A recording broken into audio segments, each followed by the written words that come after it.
한화가 만든 최강의 독거미 레드백, 대한민국 육군 차세대 전투차량 NGCV의 문을 열다.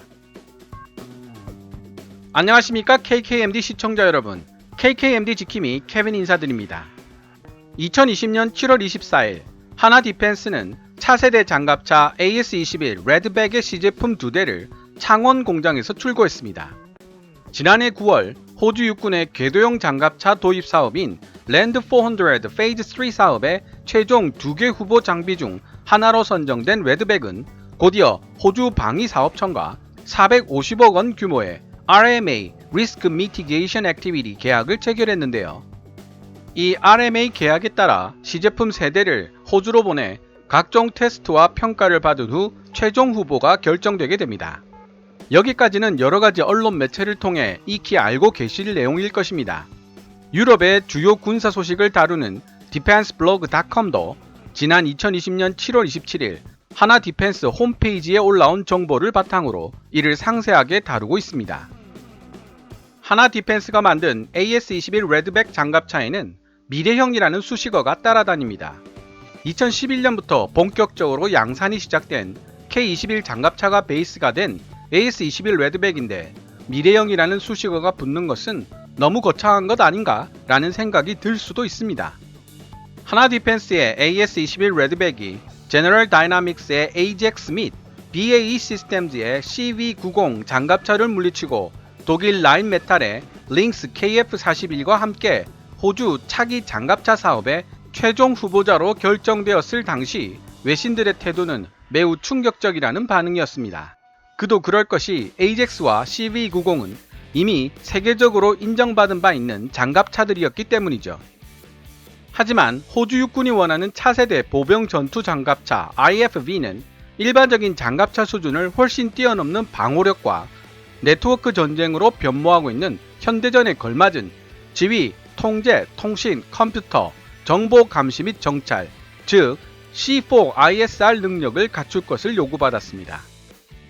거기에다 이스라엘 IMI 시스템이 개발한 아이언 피스트 같은 능동 방어 시스템 Active Protection System APS와 호주 EOS가 개발한 원격 사격 통제 시스템 RCW 장착도 요구받았으며 방어해야 할 영토가 넓은 호주의 특성상 바다나 공중으로 운송이 가능할 수 있어야 한다는 까다로운 요구 조건도 붙어 있었습니다. 제너럴 다이나믹스의 AJAX의 경우 너무 크고 무거웠고 BAE 시스템즈의 CV90은 64억이라는 비싼 가격이 문제였다고 합니다. K21이 32억대이니 2배의 가격이죠. AS-21 레드백은 이 모든 요구 조건을 클리어하고 최종 후보 중 하나로 선택된 것이니 미래형 장갑차로 불릴만 합니다. defenseblog.com도 기사 서두에서 대한민국의 궤도형 전투 장갑차 제조 기술이 놀랍도록 발전했다고 언급하고 있습니다. 이쯤에서 해외 기사 원문 내용을 살펴보고 계속 이야기를 이어나가 보도록 하겠습니다. 기사 원문은 노란색 글자로 표시됩니다. 대한민국의 하나 디펜스가 최근 신형 보병 전투 장갑차 레드백 계열 차량들을 공개하면서 궤도형 전투 장갑차에 있어서 놀라운 기술 발전을 보여주고 있다. 대한민국의 다국적 방산 기업인 하나 디펜스는 호주군에 납품할 레드백 기갑 보병 전투 차량 시제품 2대를 출고했다.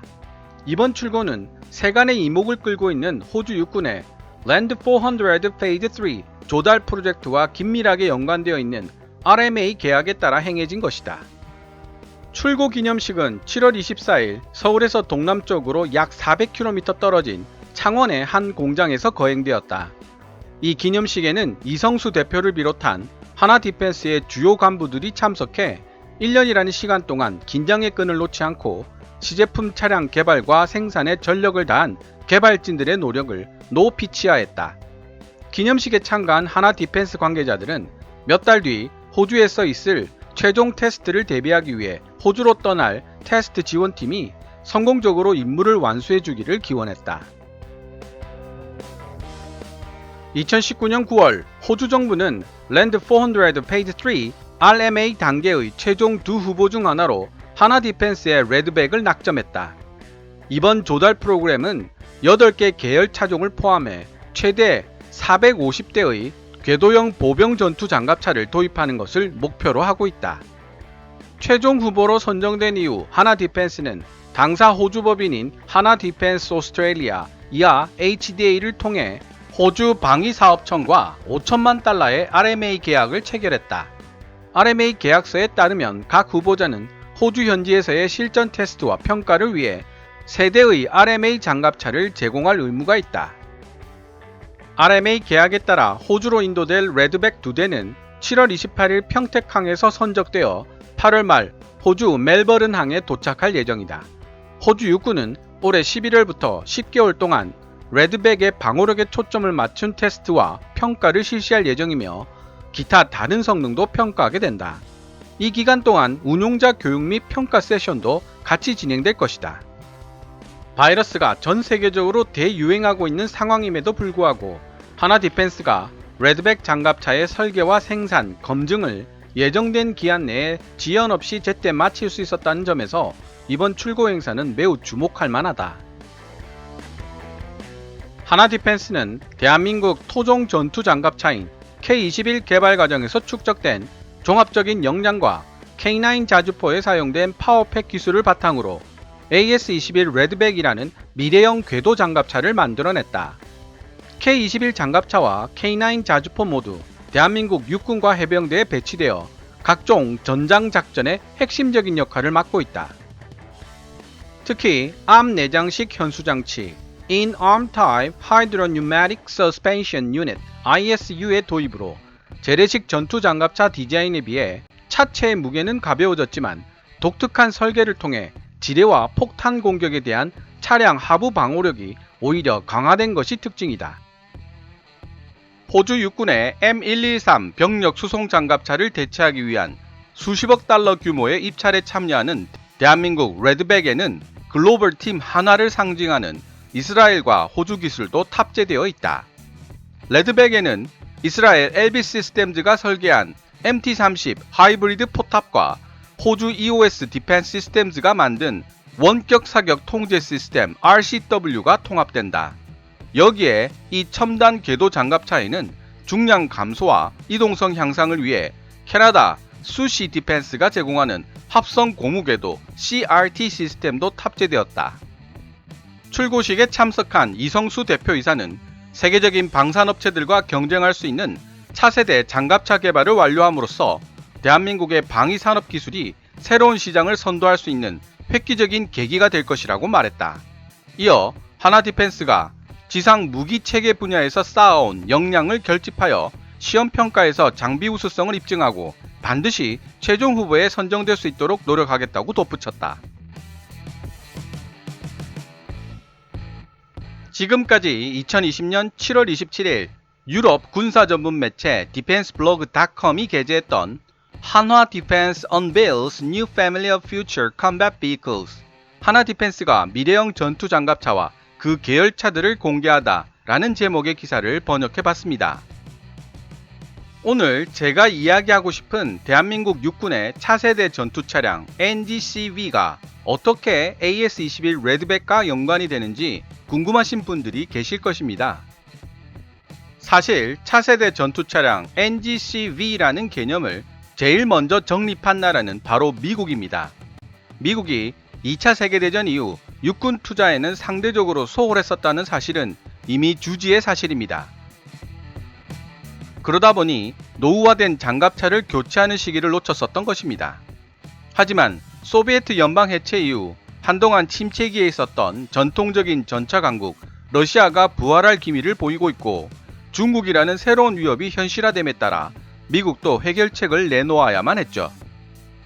로스 코프만 미 육군 중장이 이끄는 NGCV팀은 미 육군이 다목적 장갑차 AMPV, 공중투하 가능 경전차 MPF, 유무인 겸용 전투차량 OMFV, 미래 로봇 전투차량 RCV, 차세대 주력 전차 등의 개발을 고려하고 있다고 국방일보에 전한 바 있습니다. 이에 자급받은 대한민국 육군도 차세대 전투장갑차 Next Generation Combat Vehicle NGCV 계획을 수립하기 시작했죠. 하지만 우리나라 육군의 NGCV 계획은 아직까지 거의 백지 상태입니다. 계획만 세워져 있지 일본의 16식 기동 전투 차량처럼 차륜형으로 할지 아니면 궤도형으로 할지조차 결정되어 있지 않고 있습니다. 그런데 이때 육군의 눈에 확 들어온 장갑차가 있으니 그것이 바로 AS-21 레드백인 것입니다. 사실 이 주제는 KKMD-145와 대한민국 전차 세대 교체 실패, 3분의 1로 줄어든 K2 흑표 양산 숫자, 대응 방안은 편과 관련이 있습니다. 대한민국 육군도 이 부분에 대한 고민을 피해갈 수 없었던 것이죠. 중앙일보 이철재 기자의 기사에 이런 언급이 나옵니다. 육군이 NGCV를 생각한 배경엔 병력과 부대 수가 줄어드는 반면 한 개 부대가 지켜야 하는 지역은 더 넓어지는 미래 전투 환경이 자리 잡고 있다. 상당한 숫자의 전투 차량이 필요한 상황이 될 텐데 아직 노후 전투 차량은 그대로이며 신형 전투 차량의 도입은 제자리인 것이 현실이다. 육군은 1950년대 개발한 M48 패튼 전차를 아직 600여 대 갖고 있다. 반면 K2 흑표 전차는 680여 대에서 200여 대, K21 보병 전투차는 900여 대에서 400여 대로 각각 수량이 줄어들었다. 군 소식통은 전 병력을 기동화하고 첨단 센서로 연결하겠다는 백두산 호랑이 체계를 갖추려면 지금의 전투 차량을 개조하면서 새로운 전투 차량도 도입해야 한다는 판단이 있었다 라고 말했다. 제가 KKMD 145화에서 경전차의 도입 가능성에 대한 이야기를 한 적이 있습니다. 사실 우리나라처럼 방어해야 할 영토의 크기가 그리 크지 않은 나라에서 경전차의 실전 가치는 떨어지는 편이라는 주장이 많습니다. 전 세계를 전장으로 삼는 미국이나 거대한 국토를 가진 중국, 인도, 호주의 경우에는 신속하게 공수하여 전장에 투입할 수 있는 경전차가 필요하지만 우리는 경우가 다르다는 것이죠. 여기에 대한 반론도 있습니다. 미국이 올 때까지 전장을 지키며 버틴다는 기존의 방어적 전투교리가 아니라 미군의 도움 없이도 신속하게 우리 힘으로 승리를 거머쥘 수 있어야 한다는 새로운 전투교리에 있어서는 공중투하가 가능한 경전차의 효용성이 매우 커집니다. 실제 대한민국 육군은 신속 대응사단 창설을 목전에 두고 있는데요. 공중강습작전을 주 임무로 하는 신속 대응사단은 육군의 각종 헬기 자산을 이용해 다양한 위협에 즉각 대응할 수 있는 부대를 뜻합니다. 물론 지금도 육군의 공중강습작전을 담당하는 부대가 있지만 새로 생기는 신속 대응사단이 기존 공중강습부대와 다른 점은 단순히 병력을 목표 지점에 헬기로 수송하는 데 그치는 것이 아니라 교두보를 견고하게 확보하고 전술적 성과를 높이기 위해 공수장갑차를 적극 활용한다는 사실입니다. 하지만 현재 우리나라 육군이 운용할 수 있는 헬기 자산인 CH-47 치누크 헬기의 수송 능력 한계 때문에 독일 라인메탈사의 비젤2 공수장갑차를 염두에 두고 있습니다. 이 이야기는 다음에 할 기회가 생기겠지만 비젤2는 5톤 정도의 무게이기 때문에 소총탄 방어만 가능할 정도로 방어력이 떨어집니다. M2 브라우닝 중기관총과 대물 저격총에 쓰이는 59경 12.7mm 총탄에는 그대로 뚫려버릴 정도의 장갑이죠. 러시아가 개발한 14톤 무게의 공수장갑차 BMD-4는 그래도 59경 총탄은 막아줄 정도의 방어력은 지니고 있습니다. 공군이 운용하고 있는 C-130J 허큘리스 수송기를 활용하면 33톤 무게까지 탑재가 가능합니다. AS-21 레드백의 재원을 살펴보면 무게가 42톤이라고 나와 있는데요. 원래 K-21의 중량은 25톤에 불과하지만 높은 수준의 방호력을 요구하는 호주 육군의 기준에 맞추기 위해 K-21의 복합 장갑을 강철제 장갑으로 교체하고 추가 장갑을 장착하면서 무게가 늘어난 것입니다. AS-21 레드백에 K9 자주포의 파워팩을 쓰게 된 이유가 바로 여기에 있습니다. 제가 레드백의 중량을 운운하는 이유는 대한민국 육군 수뇌부가 생각하는 차세대 전투장갑차 NGCV가 공통 플랫폼을 기반으로 경전차, 보병 전투차 등 다양한 목적의 전투 차량을 파생형으로 만들 수 있는 형태가 될 예정이라는 육군 관계자의 발언이 있었기 때문입니다. 게다가 이 관계자는 AS-21 레드백이 NGCV 계획에 많은 영감을 주었다는 말도 하고 있는데요. 육군은 NGCV에 첨단 센서와 통신 장비를 기본으로 장착해야 한다고 생각하고 있었기 때문입니다. AS-21 레드백은 전차 외부에 설치된 다수의 카메라에서 영상을 전송받아 승무원 눈앞의 스크린에 실시간으로 출력해주는 아이언 비전을 장착하고 있습니다. 덕분에 장갑차 내부에서 안전하게 실시간으로 외부의 모습을 효율적으로 감시할 수 있게 되었죠. 아직까지는 고글 형태이지만 장래에는 전방 스크린으로 발전해 나갈 예정입니다. 뿐만 아니라 레드백은 대용량 정보의 실시간 처리를 위해 GVA, Generic Vehicle Architecture를 적용한 구조를 갖추고 있습니다. 즉, 장갑차 내부의 모든 임무 장비들이 상호 통합되어 차장, 사수, 조종수가 모두 동일한 형태로 정보를 공유하고 운용할 수 있도록 설계되었다는 뜻입니다. 예전에는 임무와 장비에 따라 서로 다른 디스플레이와 컴퓨터를 사용했기에 승무원들이 장비별 인터페이스를 익히기 위해 별도의 교육이 필요했었지만 레드백은 그럴 필요가 없다는 뜻입니다. 레드백은 또한 HUMS, Health and Usage Monitoring 시스템이 전면적으로 적용된 장갑차입니다. HUMS 시스템은 차량 내부에서 발생하는 모든 센서 데이터를 저장한 뒤 보안 처리된 통신 장비를 통해 외부 관리 시스템 Condition Based Maintenance CBM으로 보내고 CBM은 이렇게 획득된 데이터를 분석하게 됩니다. 분석된 장갑차의 데이터는 동력 시스템, 제어 시스템 등의 모든 분야를 포함하고 있어 장갑차의 운용비 감소, 고장 요소 사전 제거 등에 활용됩니다. 그야말로 종합 군수 지원 분야에 있어 일대 혁신이 일어나게 된다는 뜻이죠. 이 모든 것들이 바로 우리 육군이 생각하고 있는 차세대 미래형 전투 장갑차 NGCV에 부합하는 요소들입니다. 대한민국 육군이 2030년대부터 배치를 생각하고 있는 차세대 전투 장갑차에는 이러한 기능들이 기본적으로 부여될 것입니다. 그리고 공통 플랫폼을 선정하고 나면 다양한 기능들을 추가적으로 부과하거나 아니면 필요에 따라 제거함으로써 각 목적에 맞는 전투 장갑차를 만들 수 있게 될 것입니다.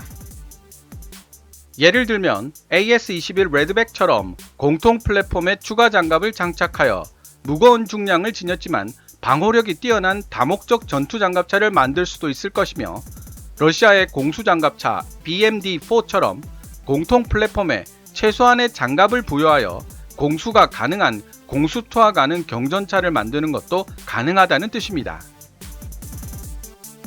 아직까지 대한민국의 차세대 전투장갑차 NGCV에 대해 명확하게 정해진 부분은 없지만 한화 디펜스의 AS-21 레드백이 그 길잡이가 될 것임은 분명해 보입니다. KKMD에서 오늘 준비한 내용은 여기까지입니다. 영상이 유익하고 재미있으셨다면 좋아요와 구독, 그리고 새로운 영상이 업로드되었음을 알려주는 알림 버튼 누르시는 것 잊지 마시기 바랍니다. 지금까지 시청해 주셔서 감사합니다. Kevin's Military Channel KKMD